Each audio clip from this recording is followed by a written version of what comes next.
Hello বন্ধুরা, তোমরা সবাই কেমন আছো? আশা করছি অনেক অনেক ভালো আছো। আমিও ভীষণ ভালো আছি। আর আমার রেসিপি মেকওভার পূজার লাইফস্টাইল চ্যানেলে তোমাদেরকে অনেক অনেক স্বাগত। আর আজকে আমি তোমাদের সাথে অষ্টমী এবং নবমী রাতের লুক শেয়ার করতে এসেছি। তো বন্ধুরা, আজকে তোমাদের সঙ্গে যে ভিডিওটা শেয়ার করতে এসেছি সেটা হলো অষ্টমী এবং নবমীর স্পেশাল নাইট লুক। আর দুর্গাপুজো তো আর মাত্র কটা দিন বাকি রয়েছে, তো এই লুকটা তোমরা ট্রাই করতে পারো।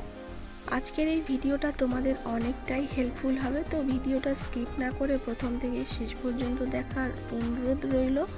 আর আমি কিভাবে মেকআপটা করেছি সেই জন্য তো বেশি বকবক না করে ভিডিওটা শুরু করা যাক। সবার প্রথমে আমি ফেস ওয়াশ দিয়ে আমি মুখটা ভালো করে ধুয়ে নিয়েছি।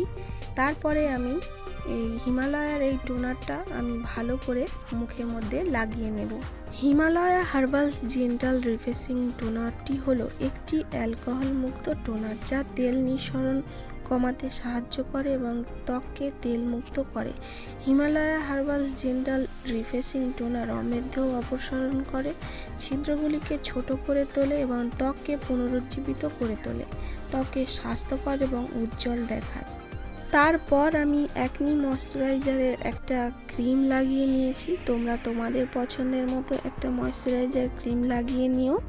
এবারে আমি আইব্রো করব, কিন্তু দেখতেই পাচ্ছ যে আমার আইব্রোটা থ্রেডিং করা নেই। আমার আইব্রোর যে লাইন রয়েছে বা যে লোমগুলো উঠেছে সেইগুলোকে আমি কিভাবে কভার করি ভিডিওটা শেষ পর্যন্ত দেখতে হবে, তারপরে জানবে যে আমি কিভাবে এটাকে কভার করছি।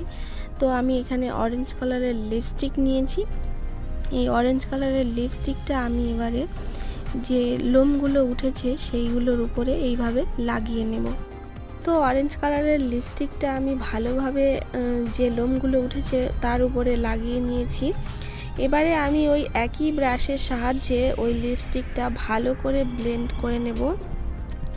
আর বন্ধুরা, তোমাদের যারা আইব্রো করো না তারা ঠিক এইভাবেই আইব্রোটা শেপ করতে পারো, খুব সুন্দর লাগবে।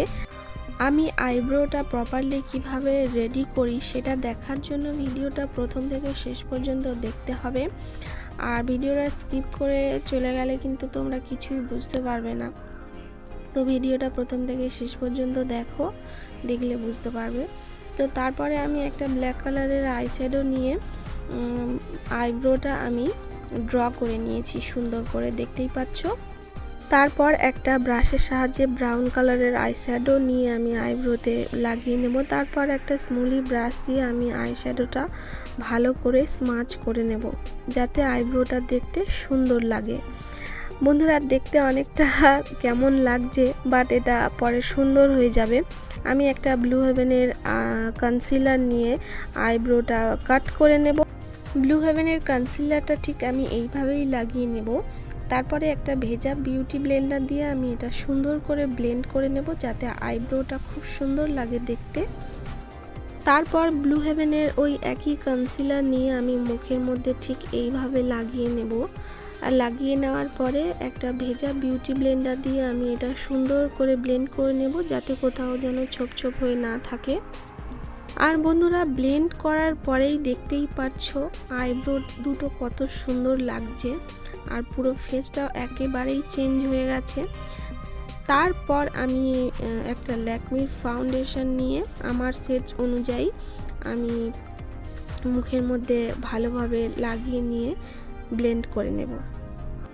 আমি সুন্দর করে ফাউন্ডেশনটা ব্লেন্ড করে নিয়েছি, দেখতেই পাচ্ছ কোথাও কোনো ছোপ ছোপ হয়ে নেই। তারপর আমি ল্যাকমি সান এক্সপার্টের কম্প্যাক্ট পাউডারটা আমি লাগিয়ে নেব ফেসের মধ্যে, যাতে ফাউন্ডেশনটা স্কিনের সঙ্গে সেট হয়ে যায়। তারপর আমি একটা হোয়াইট কালারের পাউডার নিয়ে চোখের তলায় ঠিক এইভাবে লাগিয়ে নেব। এবারে আমি আই মেকআপ করব, সেই জন্য হোয়াইট কালারের পাউডারটা আমি চোখের তলায় এভাবে লাগিয়ে নিচ্ছি। তারপরে আমি একটা গোল্ডেন কালারের আইশ্যাডো নিয়ে চোখে লাগিয়ে এবং সুন্দর করে ব্লেন্ড করে নেব। গোল্ডেন কালারের আইশ্যাডোটা আমি সুন্দর করে ব্লেন্ড করে নেওয়ার পরে ব্লু কালারের একটা আইশ্যাডো আমি এইভাবে লাগিয়ে নেব চোখের মধ্যে, এবং সেটাও ওই গোল্ডেন কালারের আইশ্যাডোর সঙ্গে সুন্দর করে ব্লেন্ড করে নেব, যাতে দাগ না বোঝা যায়। এবারে আমি একটা পিঙ্ক কালারের আইলাইনার লাগিয়ে নেব। এটা আইলাইনারও বলা যেতে পারে, বা কাজলও বলা যেতে পারে, বা লিপ লাইনারও বলা যেতে পারে। এটা 3 রকমভাবে ব্যবহার করা যায়। তো ওটা লাগিয়ে নেওয়ার পরে আমি একটা ব্রাশের সাহায্যে ওই পিঙ্ক কালারের আইলাইনারটা আমি ভালো করে ব্লেন্ড করে নেব, যাতে ওই পুরো আইশ্যাডোটার কোনো দাগ না বোঝা যায়। সুন্দরভাবে ব্লেন্ড হলে তবেই মেকআপটা ভালো লাগবে এবং চোখ দুটোও ভালো লাগবে। তারপর চোখের লোয়ার ল্যাশের কর্নারে আমি ব্লু আইশ্যাডো লাগিয়ে নেব। তারপর ওই পিঙ্ক কালারের লাইনারটা দিয়ে আমি চোখের কর্নারে আবার লাগিয়ে নেব। তারপর একটা ব্রাশের সাহায্যে আমি এটা স্মাচ করে নেব বা ব্লেন্ড করে নেব সুন্দর করে। তারপর আমি একটা হোয়াইট কালারের কাজল পরে নেব, হালকা করে, বেশি ডিপ করে পরবো না, হালকা করেই কাজলটা আমি পরব। তারপর আমি একটা কাজল দিয়ে সুন্দর করে আইলাইনার পরে নেব। আর কাজল দিয়ে আইলাইনার পরে নেওয়ার পরে একটা ব্রাশ দিয়ে আমি কাজলটা ভালো করে স্মাচ করে নেব, যাতে কাজলটা মানে বোঝা না যায়, ওই জন্য স্মাচ করে নেব। তারপরে একটা ব্রাশ দিয়ে আমি পাউডারগুলো পরিষ্কার করে নেব। এবারে আমি লোয়ার ল্যাশে এবং আপার ল্যাশে সুন্দর করে মাস্কারা করে নেব। তারপর আমি কন্ট্রোলিং করে নেব।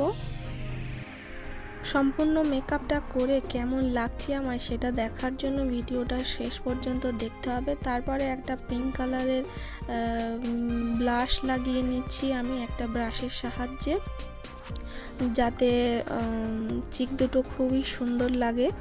এবারে আমি চোখের কর্নারে হাইলাইট করে নিচ্ছি, যাতে চোখ দুটো আকর্ষণীয় হয়ে ওঠে। তারপর আমি একটা হালকা পিঙ্ক কালারের লিপ লাইনার দিয়ে আমি লিপটা সুন্দর করে ড্র করে নিয়েছি। এবারে আমি আমার পছন্দের একটা লিপস্টিক পরে নেব সুন্দর করে, যাতে আমার লিপ দুটো খুবই সুন্দর লাগে। তারপর আমি লিপস্টিক পরার পরে এবারে আমি হাইলাইট করে নেব। যে জায়গাগুলো হাইলাইট করার দরকার সেই জায়গাগুলোই হাইলাইট করে নেব। তো বন্ধুরা, হাইলাইট করে নিলে আমার মেকআপটা কমপ্লিট হয়ে যাবে। তারপরে হেয়ার স্টাইল এবং জুয়েলারি পরাটা বাকি থাকবে। তো হেয়ার স্টাইল আর জুয়েলারিটা পরেই আমি ফিরে আসছি। তো আমি দেখো চুলটা সুন্দর করে বেঁধে নিয়েছি, একটা খোপা করেছি। তো আর জুয়েলারি যা পরার আমি পরে নিয়েছি। তো মেকআপটা কেমন লাগছে সেটা অবশ্যই কমেন্ট করে জানিও। তো বন্ধুরা, এটাই হলো আমার ফাইনাল লুক। আর আজকের এই ভিডিওটা যদি তোমাদের ভালো লেগে থাকে তাহলে লাইক কমেন্ট শেয়ার করে দিও বন্ধুদের কাছে। আর আমার ভিডিও তোমাদের ভালো লেগে থাকলে তাহলে আর দেরি কিসে আমার চ্যানেলটিকে সাবস্ক্রাইব করে দিও আর পাশে থাকা বেল আইকনটি অল করে দিও, যাতে আমার ভিডিওর পরবর্তী আপডেট সবার আগে তোমাদের ফোনে পৌঁছে যায়। তো পুজোতে সবাই অনেক অনেক আনন্দ করো আর সবাই খুব ভালো থেকো। তো দেখা হচ্ছে নেক্সট ভিডিওতে। তো টাটা।